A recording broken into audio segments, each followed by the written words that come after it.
It's a maximum of 5 years.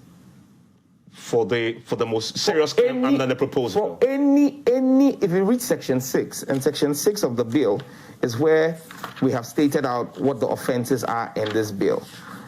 And look, I'll just read what Section 6.2, which imposes the penalty. It says, a person who commits an offense under paragraph A, B, C, D, E, F, or G of subsection 1 commits a second-degree felony and is liable on summary conviction to a fine of not less than 750 penalty units and not more than 5,000 penalty units, or to a prison term, to a term of imprisonment of not less than 3 years and not more than 5 years, or both.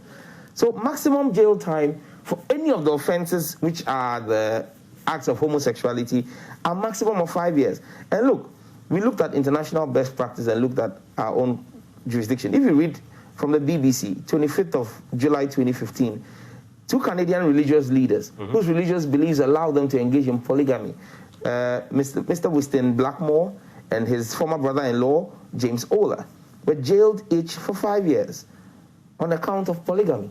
So even in Canada, people who practice polygamy are being jailed for 5 years. So if it is that where you borrowed the time? No, we actually looked at our Criminal Offences Act and looked at the punishment for second-degree felonies. You see, in the bill, we have second-degree felonies and misdemeanors. So the actions that are second-degree felonies, we looked at the commensurate jail sentencing or the sentencing regime in our current legislation for second-degree felonies. And most times it's between 3 to 5 years. And we stayed within that. We didn't extend it. There were people who appeared before us as we worked on this bill who said we should make it 10 years. But we said, look, for us, the main thrust of this bill is actually not punishment. It's actually reformation.